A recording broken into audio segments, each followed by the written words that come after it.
వచ్చే పార్లమెంట్ ఎన్నికల్లో భారతీయ జనతా పార్టీ అభ్యర్థిని భారీ మెజార్టీతో గెలిపించుకోవాలని బీజేపీ గిరిజన మోర్చా జిల్లా అధ్యక్షుడు బద్రీనాయక్, మండల బీజేపీ అధ్యక్షుడు గుండవరపు మధుసూదన్ రావులు పేర్కొన్నారు. బీజేపీ మండల అధ్యక్షునిగా నూతనంగా నియామకమైన సందర్భంగా ఆదివారం జన్నర మండల కేంద్రంలోని ఫంక్షన్ హాల్లో కార్యకర్తల సమావేశం నిర్వహించారు. ఈ సందర్భంగా వారు మాట్లాడుతూ వచ్చే పార్లమెంట్ ఎన్నికల్లో బీజేపీ కార్యకర్తలు సైనికుల్లా పనిచేసి అభ్యర్థి గెలుపుకు కృషి చేయాలన్నారు. నరేంద్ర మోడీని మూడోసారి దేశ ప్రధానిగా చూడటమే లక్ష్యంగా పనిచేయాలని అన్నారు. ఈ సందర్భంగా అధ్యక్షులుగా నియమితులైన గుండవరపు మధుసూదన్ రావు సన్మానం చేశారు.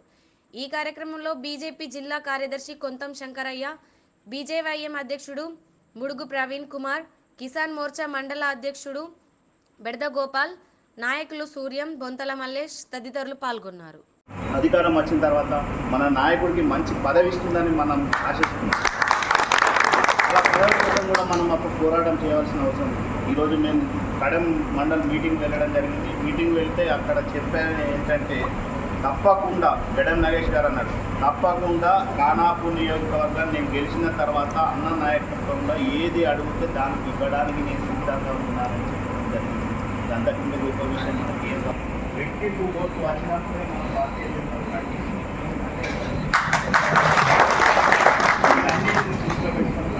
కష్టపడాలి.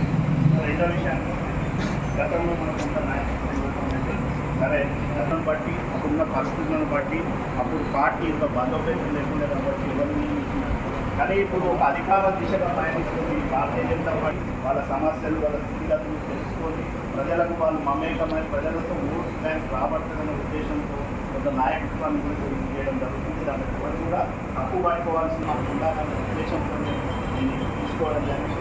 మీరందరూ సహకరిస్తే మీ అందరి సహాయ సహకారంతో మీ అందరికీ అందుబాటులో ఉంది సేవ చేసే బాధ్యత అలాగే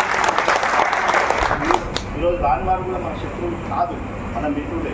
ఒక కుటుంబం అన్న తర్వాత 99 సమస్యలు. ఒక అమ్మనే అందరికీ సమానంగా వడ్డించదు. ఒక కుటుంబంలో 5 కొడుకులు 6 కొడుకులు బిడ్డలో ఉంటే అందరికీ సమానంగా వడ్డించలేదు. కొన్ని పరిస్థితుల్లో కొడుకు బాగుంటాడు.